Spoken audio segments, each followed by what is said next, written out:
এক করে শুনেছেন। আসলে ইউটিউবে তো আজান আপনারা শুনেছেন, অনেকবার শুনেছেন, বহুবার শুনেছেন, নতুন করে আজান শোনারও কিছু নাই, একটা করে শোনাচ্ছে আপনাদের প্রেক্ষিতে। আল্লাহু আকবার, আল্লাহু আকবার,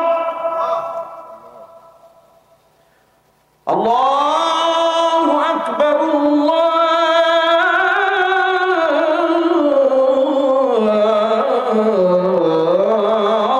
আল্লাহু আকবার। আশহাদু আল লা ইলাহা ইল্লাল্লাহ,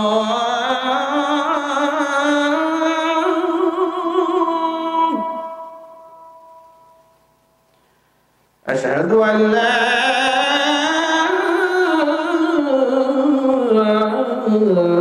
إله إلا الله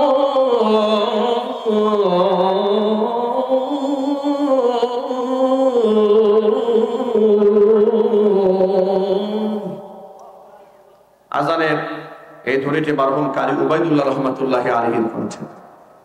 আল্লাহর এই বান্দা দুনিয়া থেকে চলে গেছেন, আল্লাহ পাক তাকে জান্নাতুল ফেরদাউসের সুউচ্চ মাকাম দান করেন, তার জিন্দেগীর গুনাহ খাতা আল্লাহ তাআলা মাফ করেন। আজানের ধ্বনির প্রতি যে আকর্ষণ আল্লাহ পাক আমাদের অন্তরে দান করেছেন, নামাজের প্রতি আল্লাহ মহব্বত আরো বাড়ায় দেন, সকলেই জুড়ে বলুন আমিন।